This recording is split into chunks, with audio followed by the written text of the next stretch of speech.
S'il y a deux ou trois événements ou deux ou trois points que je voudrais voir réalisés par les travaux de ce panel, que la Banque africaine de développement a beaucoup fait, surtout ces dernières années, pour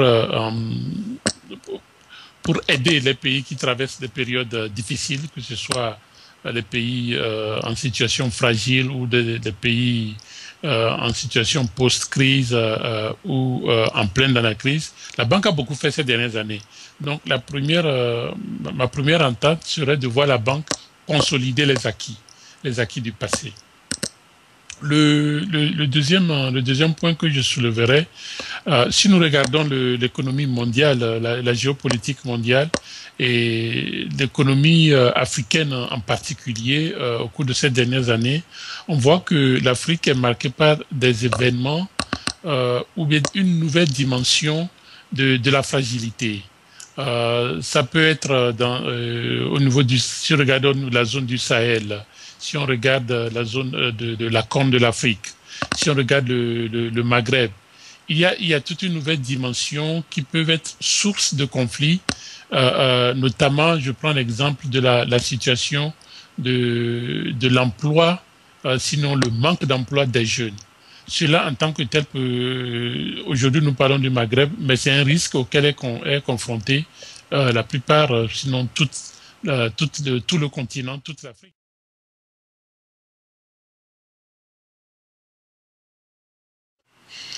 Lorsque nous parlons d'avoir une politique inclusive, où est-ce que une participation de tous les acteurs clés, pour le développement économique, socio-économique de l'Afrique en général, c'est une dimension très importante. Une chose, c'est d'avoir une croissance que nous tous nous appelons de tous nos voeux, une croissance économique au moins à 7% pour qu'elle puisse agir sur la réduction de la pauvreté. Mais nous savons que si cette croissance n'est pas distribuée au niveau de toutes les catégories de la population, au niveau de toutes les catégories ou de la nation, il y a un problème. Il y a un problème d'inégalité et un problème, cette inégalité en elle-même qui peut créer la frustration qui peut être source de manifestation et donc source de fragilité. Donc c'est important qu'on ait une politique inclusive pour le développement du pays. Et pour ce faire, il est important que toutes les couches de la nation puissent participer. Non seulement nous parlons des gouvernements, mais nous parlons aussi de la société civile, nous parlons aussi du secteur privé, nous parlons aussi des organisations des travailleurs et nous parlons aussi de la jeunesse et nous parlons aussi si on prend le cas du Togo et puis dans d'autres pays, des femmes qui constituent un moteur énorme pour justement la création de la richesse dans les communautés. Et donc, il est important de pouvoir viser ces groupes-là. Les groupes qui aussi ont un impact important, ce sont les groupes religieux.